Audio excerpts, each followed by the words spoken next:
There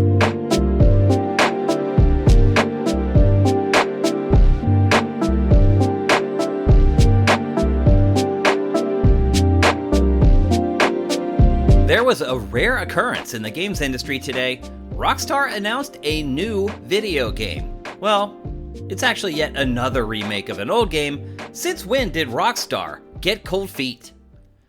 Good morning, good Thursday morning to you. I'm Shane Satterfield from Sifted, and this is Good Morning Gaming for April 7th, 2022. If you'd prefer to consume the show the way it's intended, in a podcast feed so you can listen on your phone as you get ready for work or commute, head to patreon.com/sifted and drop us a pledge. It's free on our YouTube channel for everyone else. You can find our flagship show Game Face by searching your favorite podcast service. Please give the show a review if you can. So Rockstar used to be the punk rocker of the games industry. Its bold and risky decisions completely changed the perception of games in the mainstream and redefined the potential for content and pop culture integration. If it weren't for Rockstar being rebels, who knows where the industry would be right now. But all that's changed in 2022. At this point, Rockstar has released just 2 new games in the last 9 years, and has moved towards repetitive online modes instead of creating single-player DLC. Then there was the disaster that was the GTA trilogy, a poorly executed collection of 3 GTA games plagued by bugs and graphical issues. It was a safe bet, and it sold very well, but the developer's reputation was tarnished in the process. This low-hanging fruit strategy continues today, with the announcement that Rockstar is funding a full remake of the first 2 Max Payne games. You know, the shooter that popularized real-time bullet time. A single new product will include both games, and the compilation is under development by franchise creators Remedy Studios, which issued a statement that reads, "Max Payne has always held a special place in the hearts of everyone at Remedy, and we know the millions of fans worldwide feel the same. We're hugely excited to be working with our partners at Rockstar Games once again for the chance to bring the story, action, and atmosphere of the original Max Payne games back to players in new ways."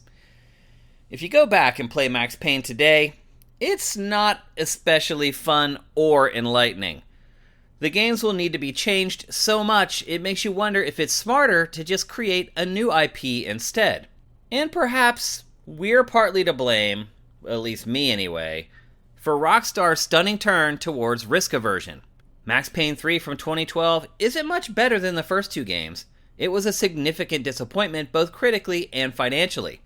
We gave it a 7.6 at Game Trailers, which prompted an hour-long phone call with Rockstar PR, where they begged us to like the game more and change the score.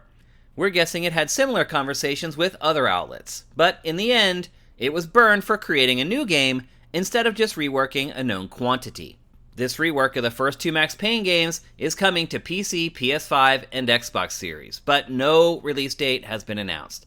It hasn't even entered full production, so the wait is going to be lengthy. But if Rockstar's recent behavior is any indication, expect the bare minimum and as few risks as possible. And now for a couple more stories from the top of your sifts.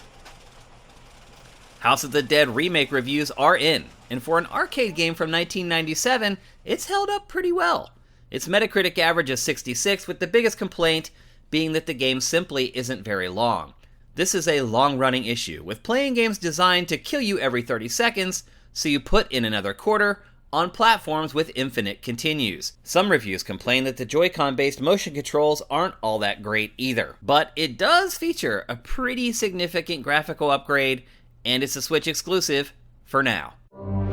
Speaking of Switch, Nintendo Switch Online's Retro Collection got a boost today with the announcement that Mario Golf 64 will be added to the service on April 15th. Well, in truth, it's really just called Mario Golf. I just added the 64, but it was very highly rated at its release in 1999, and arcade golf hasn't really evolved all that much since. Unfortunately, it looks like online play hasn't been added for its Switch release. In the first real signs of a post-E3 world, THQ Nordic announced today that its big 2022 press conference will be happening on August 12th. That's right. The rising European publisher is letting us know more than 4 months in advance that it's having a big press conference. This may be the first sign that since there's no formal E3 this year, there may also not be some sort of formal big game event in the June timeframe. Without the industry's big anchor event, everything could be coming in all scattershot in 2022. Remember Hyperscape? No? Don't worry, no one else does either. It was Ubisoft's sci-fi battle royale shooter that included a lot of verticality in its gameplay. We actually enjoyed it quite a bit, but we were definitely in the minority. It didn't last long, as it's on the verge of being killed. Well, Ubisoft won't give up, and a brand new but similar looking shooter called Pathfinder leaked today. It's a hero-based third-person shooter like Fortnite, where players proceed through multiple stages of a map to face a boss. This news comes via website Xputer, which claims to have videos and screenshots of the game, but did not share them in its story. So take this news with a grain of salt. Staying with Ubisoft, after yesterday's announcement that Ghost Recon Breakpoint has closed up shop, Kotaku is reporting that the next Ghost Recon game is nearing completion, and could be released in the next fiscal year. According to the blog, the game is under development at Ubisoft Paris. The article also mentions that Ubisoft's take on Warzone, Ghost Recon Frontline, is currently being reworked after a negative reception to its initial announcement.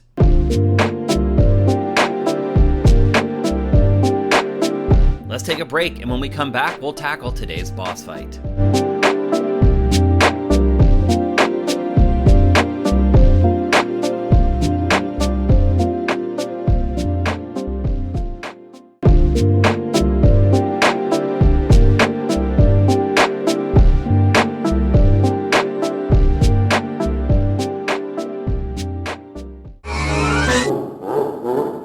Welcome to today's boss fight, where I tackle random topics that may, or may not be, related to video games. With the release of the House of the Dead remake, it got me thinking back to the quote-unquote good old days, when I would spend way too much time in the summer skulking through video game arcades trying to figure out how to best spend the $2 my grandma gave me every single day. I generally view those times as some of the best times of my life, but it wasn't all great. There are definitely parts of being a gamer in that era that actually sucked. Yes, there are things from the good old days that I don't miss one bit.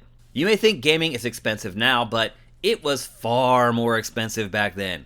Video game consoles were insanely expensive for the time. The Atari 2600 launched at $190, which is almost $900 today when adjusted for inflation. That's insane. How much do you think a console would sell today if it cost that much? I don't think it would sell very well. The games were kind of worse.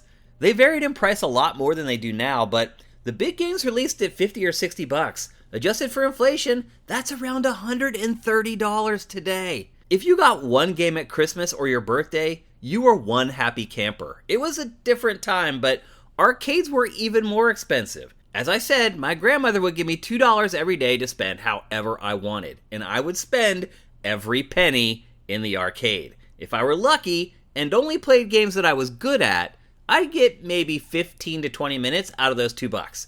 It adds up fast. Arcades were also extremely unhealthy.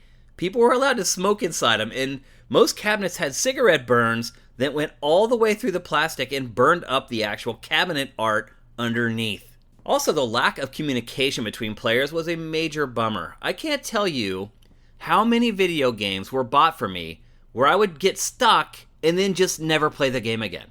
With no video game magazines or internet, if you got stuck and you and your crew couldn't figure it out, you were screwed. This happened so many times with text RPGs like Hitchhiker's Guide to the Galaxy or Zork.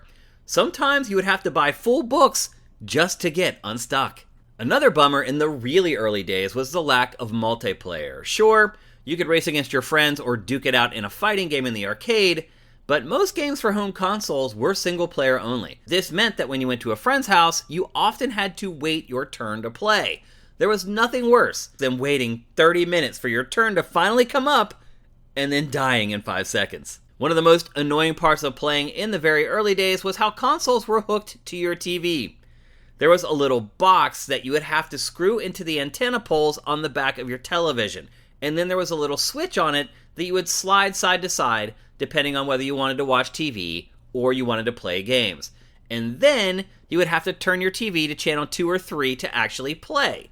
The problem is that this little box would get worn out and the wires would unravel, making it a pain to hook up if you wanted to take it to another room to play.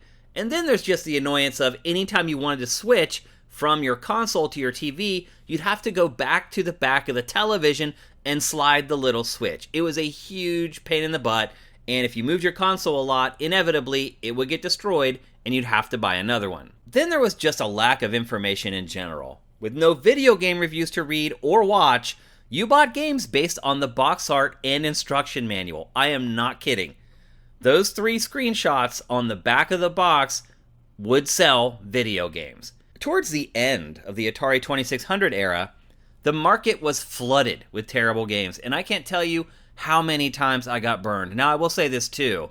At that point, a lot of the games had dropped to 20 or 30 bucks, but still, that was a lot of money back then. And then there were high-profile games like E.T. or Pac-Man that were terrible, but still sold in the millions because there was no way to be alerted to their stench. But easily, the biggest problem back in the day was the lack of saving.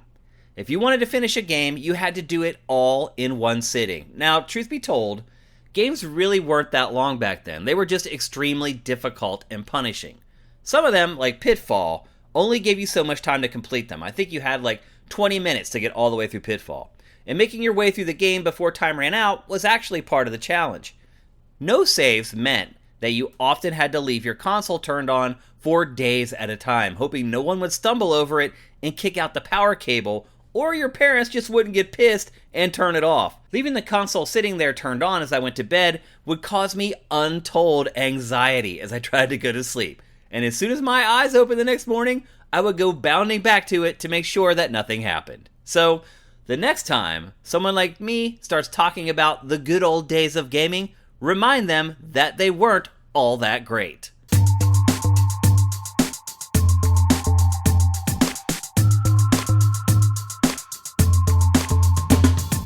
Thanks for listening to Good Morning Gaming. I appreciate every single one of you who listens to GMG. I'm Shane Satterfield. Follow me on Twitter at Dinfire and follow Sifted at Sifted Games. And while you're on the interwebs, head to patreon.com/Sifted and drop us a pledge. We'll be back tomorrow with another episode, but until then, make sure you seize today, because there will never be another.